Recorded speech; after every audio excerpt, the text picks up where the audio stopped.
মোৰ নামটো বিকাশ আৰু এই পোষ্টাৰখন চাই আপোনালোকৰ নাম কমেন্টত জনাই যাব আপোনালোকৰ নামটো কি তেন্তে বলক আজি আপোনালোকক লৈ যাওঁ আমাৰ পথাৰলৈ মানে আপোনালোকে যাব নালাগে মই যাম আপোনালোকে খালি চাওক আৰু এইফালে মই ভাত চাউল লৈ পুৰা ৰেডি হৈছো ডাঙৰি আনিবৰ কাৰণে পথাৰৰ পৰা তো বলক যাওঁ এতিয়া পথাৰলৈ ডাঙৰি আনিবলৈ আৰু এইফালে আমাৰ ৰাস্তাখন দেখিছো নাই কেনেকুৱা বিলাই হৈ আছে আৰু কিন্তু ডাঙৰি আনোতে আমাৰ বহুত কষ্ট হয় নদীটো পৰা চাওক নাই কিমান মানে নদীটো বলক আগত দেখুৱাই আছো নদীটোৰ পৰা কিয় কষ্ট হয় আমাৰ ধান আনিবলৈ আৰু এইফালে দেখিছো নহয় ভেটা মাৰি থৈছে চেপা পাতিবৰ কাৰণে মানে ইয়াৰ পৰা কিয় কষ্ট হয় আপোনালোক দেখুৱাই আছো ৰখিব এই নদীটো পাৰ হ'লে অকণ এই গড়াটো দেখিছো নহয় এই গড়াটোৰ পৰা ধান লৈ আহোঁতে মানে বহুত নামিবলৈ অলপ দিগদাৰ হয় সেইটোৱে অলপ মানে কষ্ট পাওঁ আমি এইখন জেগাত যদি ভাড়া চাড়া লৈ পঢ়োঁ একেবাৰে কঁকালটোৱে নাথাকিব ভাগিয়ে থাকিব যদি আপোনালোকো এনেকুৱা জেগাত যদি কাম কৰিছে বা এনেকুৱা জেগাত কাম কৰি আছে সাৱধানে কৰিব নহ'লে একেবাৰে কঁকাল চকাল নাথাকিব আৰু এইবোৰ কথা পাতোতে আহি পালোৱে পথাৰত দেখিছে নে আমাৰ খুৰা দেউতাই ধান বান্ধি আছে আৰু এইবিলাক চাওক না জহা ধান কিবা এটা মনত পৰিছে নে জহা ধানটো চাই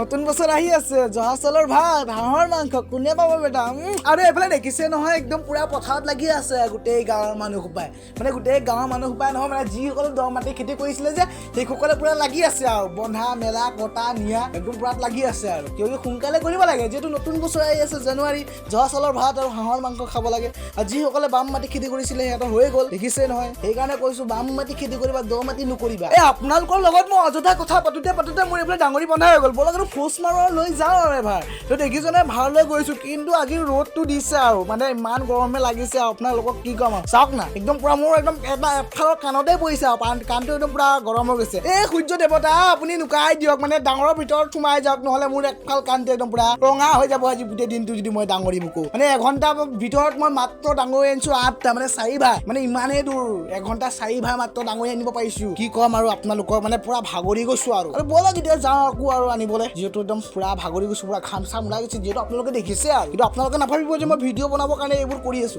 নহয় ভিডিঅ' আগৰ পৰাই কৰি আছো কিন্তু ভিডিঅ'ত দেখুৱাই নাছিলো এইবোৰ কথা বাদেই কৰক না বলক যাওঁ এতিয়া পঠালে মানে আপোনালোকে যাব নালাগে মই বাৰ গৈ আছো মানে মই গৈ আছো আৰু এইফালে দেখিছে ন আমাৰ খুৰা মূৰত লৈ আহিলে এবাৰ মানে বান্ধি হৈ গ'ল খুৰাহঁতৰ খুৰা কৈছে বেছি নাই অলপহে আছে গৈ আন দে হ'ব বুলি খুৰাক কৈ মই আহিলো আৰু কথা পালে আৰু আপোনালোকক এটা কথা ক'বলৈ আছে নহয় শুনক ভাল আৰু আমি যিখিনি আধি মাটি খেতি কৰো যে সেইখিনি কেতিয়াবাই কাটি হ'ল আৰু আজি আমাৰ নিউ শেষ হ'ব মাত্ৰ আৰু আছে যে আমাৰ নিজৰ ঘৰ মাটি খেতিখিনিয়ে মাত্ৰ 4 বিঘা মানে আৰু বেছি দিন নালাগে আৰু 4-5 দিন মান লাগিব আৰু আমাৰ খেতি মানে উঠিলে আৰু এইফালে পথাৰত আহি দেখিছো যে আৰু মাত্ৰ এভাৰহে আছে মানে দুটা ডাঙৰি আছে এইটো লৈ গ'লে আৰু শেষ হ'ব এইফালে চাওক না আগ ৰাখি দিছো মানে যিটো ধান মানে কাটি শেষ হ'ল না এইটো মালিকৰ কাৰণে আগ ৰাখি দিছো যিহেতু মালিকে আহি নিব আজি সন্ধিয়াকে আৰু যিহেতু এইটো মোৰ লাষ্ট ভাৰটো বলক যাওঁ এতিয়া ঘৰলৈ আৰু ঘৰত যাওঁতে মই দেখিলো যে নদীত মাছ মাৰি আছে মানুহকেইজনী মানে আৰু এই নদীখনত যে মোক একদম ধান ভাৰটো লৈ যাবলৈ একেবাৰে ভাগৰ যেন লাগি যায় আৰু আপোনালোকক কি ক'ম আৰু যিহেতু আজি আনি হ'লেই মানে আজৰি হ'লো আজিৰ পৰা এইফালে আৰু আহিবলৈ নাই আৰু ফাইনেলি এইফালে মই ঘৰ আহি পালো আৰু ডাঙৰিটো ৰাখিলো আৰু আজিৰ ব্লগটো ইমানেই আপোনালোকক যদি চাই ভাল লাগিলে লাইক কমেণ্ট শ্বেয়াৰ ছাবস্ক্ৰাইব কৰি দিব লগ পাই আছো নেক্সট ব্লগত